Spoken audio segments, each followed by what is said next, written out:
Wilting Point, c'est une espèce d'entre-deux, entre la vie et la mort. C'est le moment où une plante va basculer vers la mort et ne pourra plus être sauvée. Ces images peuvent nous donner l'impression de basculer d'un côté ou d'un autre, vers soit quelque chose de tragique, soit quelque chose d'un peu plus positif. Cette image a, je pense, plusieurs niveaux de lecture.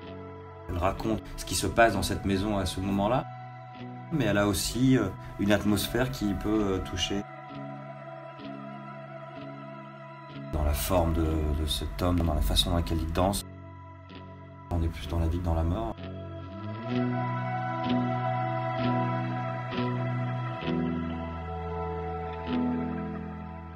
J'ai l'impression qu'il y a quelque chose d'assez symbolique dans la manière dont cette femme porte son enfant.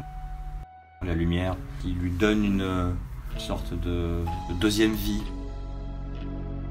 Ce visage comme ça qui sort du noir en bas rajoute une touche de mystère et d'angoisse dans cette image.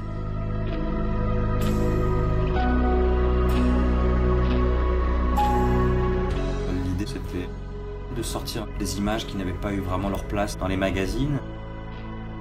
Celle-ci ne raconte pas très bien l'histoire de ce train médical.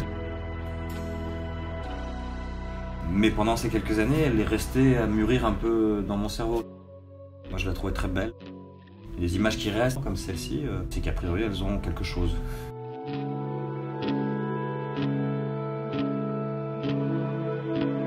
y a le poing, il y a l'homme qui crie. On comprend tout de suite qu'on est dans une situation un peu tendue. La lumière, le soleil qui tape sur le hublot isole cet œil assez anxiogène de cet homme. Beaucoup d'émotions passent dans les yeux. Je pense qu'on peut raconter des choses tellement fortes dans les regards des gens.